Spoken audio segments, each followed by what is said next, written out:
Hello, and welcome to episode 162 of the Book Binge, and another book review of Cormac McCarthy's, an author that I've had a very love-hate relationship with up to this point.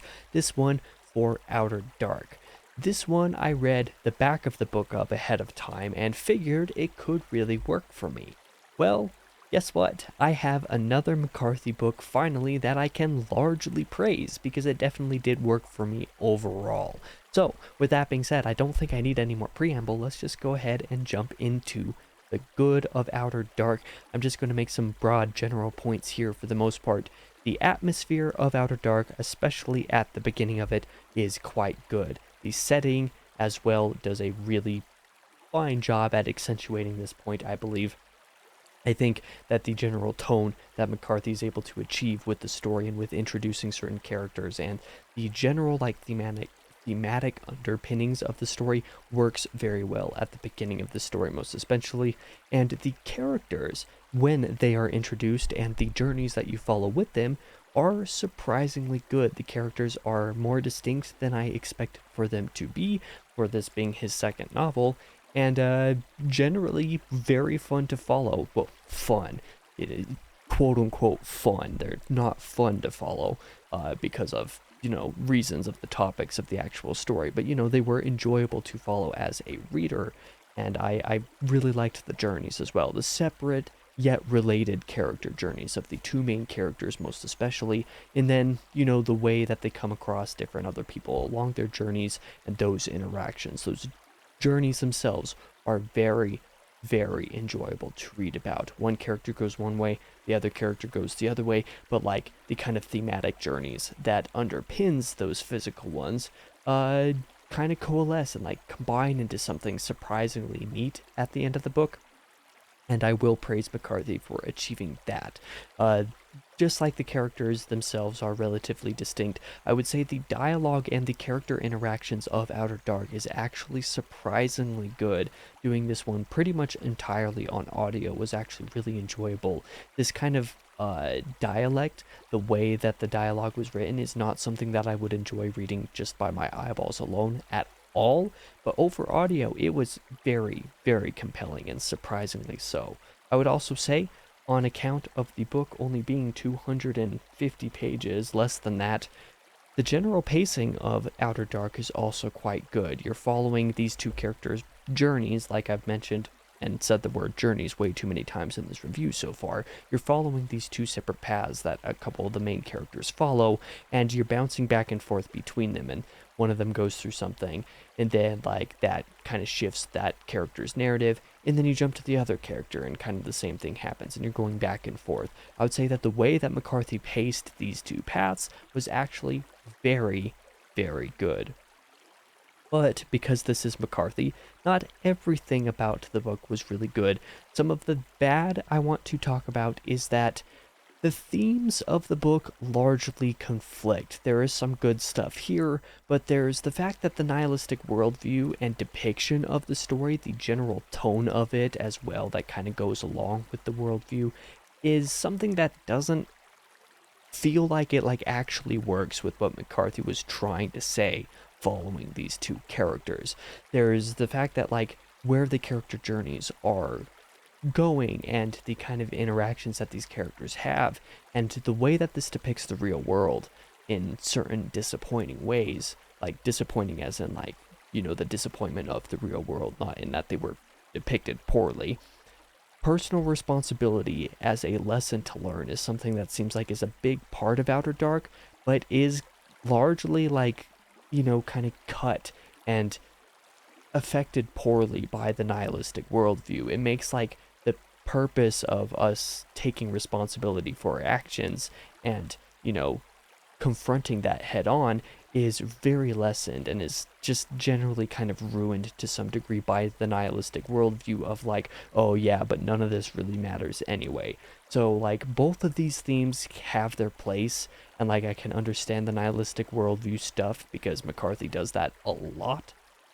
But I don't think it actually fit in this story. I think if there was an ending that was a little bit more optimistic to some degree. I know it's not really McCarthy style, but it definitely would have sold the personal responsibility thing a little bit better.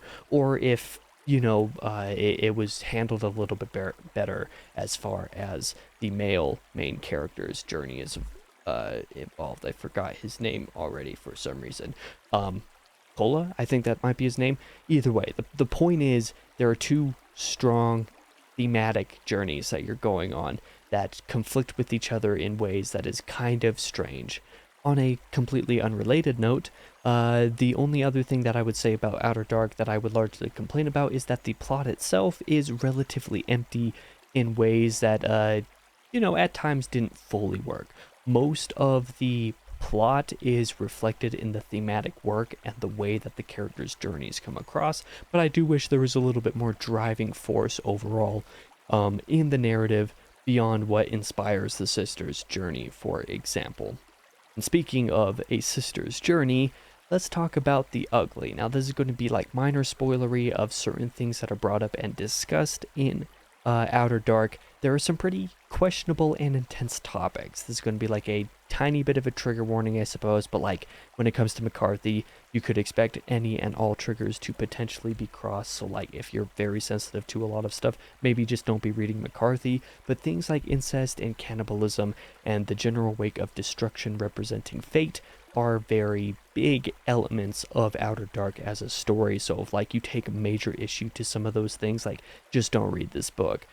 Some of these things may come off poorly or just hit weird spots for you depending on, how you feel about that kind of stuff. Your mileage may vary, so just be aware of that going in if that's something that might affect you, or if that's something that might affect your perception of the story if you don't know about it going in. McCarthy is, like I said, pretty dark, generally speaking. Basically, any and all trigger warnings that you could expect from a book may or may not be crossed in any given story.